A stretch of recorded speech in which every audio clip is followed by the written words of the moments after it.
Magandang araw bayan! Ako po si Roy Cabonegro ng Elizalde Newsbreak at Talakayan. Reporting mula rito sa Mindiola, Manila, kung saan dagsa na ang mga mangingisda mula sa iba't ibang panig ng bansa para ipagdiwang, pero mas tamang sabihin para ipaglaban ang kanilang karapatan ngayong bisperas ng pambansang araw ng pangisdaan. Kasama ang militanteng grupo na Pamalakaya, Tamamaama, Pangisda Pilipinas at mga NGO gaya ng Philippine Movement for Climate Justice, nagkaisa ang mga maliliit na mangingisda para kontinuhin ang desisyon ng Korte Suprema na pumapayag sa mga commercial fishing vessel na mangisda sa loob mismo ng municipal waters.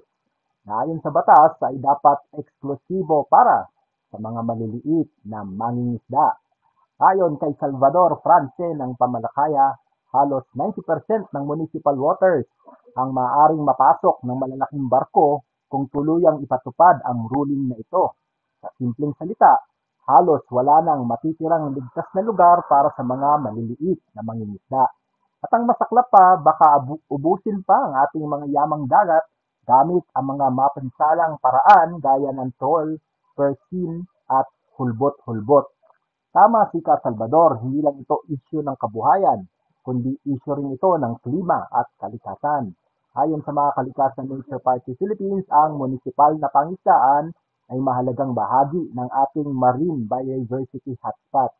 Kapag inagaw ito ng ilan, guguho ang balanse ng ating ekosistema at kasamang guguho ang kabuhayan ng mga tunay na tagapangalaga ng dagat, ang mga maliliit na mangingisda.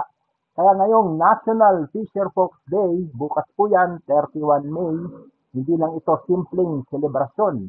Isa itong panawagan, panawagan para sa karapatan, panawagan para sa climate and social justice, panawagan para protektahan ang ating yamang dagat, hindi para pagsamantalahan ng malalaking negosyo, kundi para pangalagaan ng mga may tunay na koneksyon sa dagat.